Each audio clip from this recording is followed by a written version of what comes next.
2. Who shot JFK? And the world's greatest conspiracy theory with more than 500,000 websites? At number 1, it's mind control.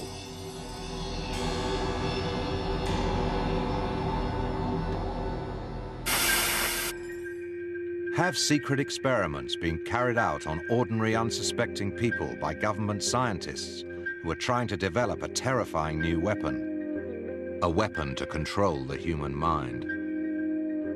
The CIA had a program in the 50s and 60s in which they, used drugs and hypnosis and other technologies in an effort to create the perfect agent in the field, someone who could be controlled, possibly to even commit assassinations robotically.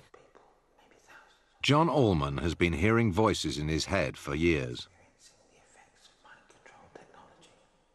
It's not actually happening at the moment. It's been terribly quiet the past few days. I don't honestly think the perpetrators of this really know quite how to deal with one of their victims getting on telly. John believes this experiment proves that it is possible to transmit sound and words so that they are heard inside the target's head. The device we've got here is a crude commercial device. We can be sure the military could construct one which was far more pinpoint accurate, so that you could have 2 people sitting in this church and one targeted and one either side of them not hearing the voices. It might seem laughably unlikely if it weren't for the fact that mind control technology exists and has been used for years. It's not a theory, it is fact. It went into overdrive after the Korean War, when POWs were returned who had been tortured by the Chinese. They seemed apparently normal and functioned normally, but then it became apparent that they had become Chinese agents, that they had been brainwashed and programmed. The internet allows unhappy, frightened people living thousands of miles apart to find one another and share their mutual fear that they are being conspired against. I believe I've been targeted with microwave weapons. Also, I've discovered that a lot of my clothing and possessions there's been toxins placed in them. Tom McClelland lives in New York and has never met John Allman, but he too is convinced that his brain is being bombarded by government-controlled weapons. And I couldn't tell you exactly the technology they're using on me. They might use a satellite, or they might have somebody in a building, across the street.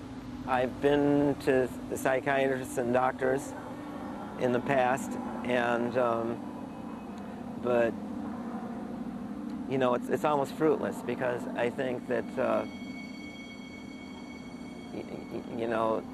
it's just beyond their belief systems. It may be beyond your belief systems too. After all, hearing voices in your head is a classic symptom of mental illness. But stop and think for a minute. We already live under the gaze of satellites and surveillance cameras monitoring our every movement 24 hours a day. What are they doing with all this information? There might be a rational alternative explanation for hearing voices in your head. At the heart of the world's greatest conspiracy theory lies a hardcore of fact. We know there are official papers on various other experiments back in the Cold War conducted by the CIA when they used drugs and all kinds of stuff on people, looking for truth serums, things that would bend people's consciousness. They gave people LSD, they gave people all kinds of strange things. So the notion that the CIA would investigate ways of bending your brain wasn't startling.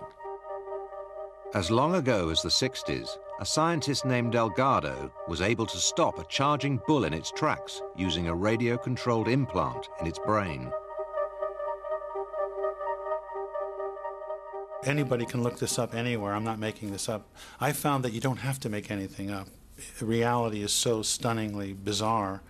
The American government has experimented on its own people on a number of occasions. If the mind control conspiracy theory doesn't make you paranoid, nothing will. If there's nothing in all this, why did I get a series of anonymous telephone calls at around 4 in the morning, one of which said I should leave the country or be killed because I knew too much. Are they schizophrenic? Are they mentally ill? Are they a little bit too impressionable? Have they seen too many episodes of The X-Files? All of the above. There is a history of, conspiracy, real conspiracy, involving the CIA and mind control. That's how bad it's got. We've lost faith in government agencies to such an extent that we now think they're capable of anything, no matter how horrendous. Let's face it, we know enough about governments and their secret servants to know that if they could do this, they would do this. If they could find a way of making us all believing what they say, damn right they're going to pursue it. How do we stop the world of conspiracy from spiraling into madness? I don't find anything impossible. Once you find things impossible, you're editing possibility. I look at information, and if it's compelling, I go with it. If it's not, I don't. What I think was at one point a very interesting and skeptical way of thinking about the world, a sort of a subversive way of thinking about the world, has itself become accepted and has become trivialized to the point where it's no longer a challenge to the system, and it almost reinforces the official version by its own lack of credibility. Many of us no longer read books or even a newspaper. We can't be bothered keeping up with current events or even watching the news. We don't vote because we don't trust our politicians. Where are we turning to for our information? What it's like to be 20, sitting in your bedroom with your computer, reading all this stuff, I simply don't know. If you can't believe what you see on television, if you can't believe what you read in the newspapers, then the nature of reality is up for grabs. There's no authorities left, and there's nobody to trust. You can't believe what you see on television. It's been suggested that the long-term objective of mind control experiments is to develop a system by which all citizens can be monitored and tracked by sophisticated satellite-based cybernetics, perhaps using the victim's own technology in their own living room. So we hope you enjoyed watching the world's greatest conspiracy theories. We've certainly enjoyed watching you. And there's more conspiracy tomorrow night on 5. Can you prove any of this? Absolutely not. A good conspiracy is an unprovable one. If you can prove it, I mean, they must have screwed up somewhere along.